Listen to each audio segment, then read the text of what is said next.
बहुत समय पहले निषद राज्य में राजा नल रहते थे।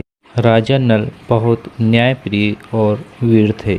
वहीं दूसरी ओर विदर्भ राज्य की राजकुमारी दमयंती अपनी सुंदरता और दयालुता के लिए प्रसिद्ध थी। महल में रहने वाली दासियां और व्यापारी राजा नल की प्रशंसा करते थे, इसलिए दमयंती नल से प्रेम करने लगी।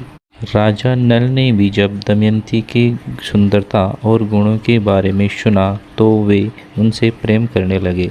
एक दिन राजा नल जब बगीचे में घूम रहे थे तो उन्होंने एक सुंदर राजहंस देखा और पकड़ लिया। हंस बोला, राजा नल, यदि आप मुझे छोड़ देंगे तो मैं राजकुमारी दमयंती से आपके प्रेम की बात करूंगा।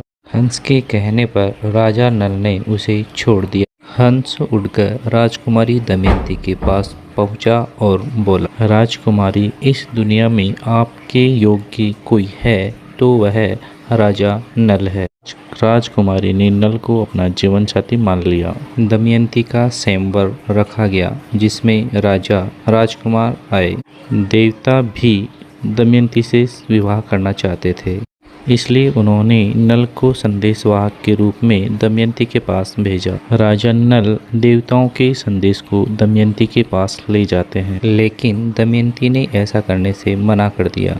दमयंती के मना करने पर देवताओं ने राजा नल का रूप धारण कर स्वयंवर में पहुंच गए ताकि दमयंती भ्रमित हो जाए। लेकिन दमयंती राजा नल को पहचान लेती है और उनके गले में वरमाला डाल देती है। विवाह के बाद दोनों का जीवन बहुत सुखमय था, लेकिन उनकी खुशियों को किसी की नज़र लग गई।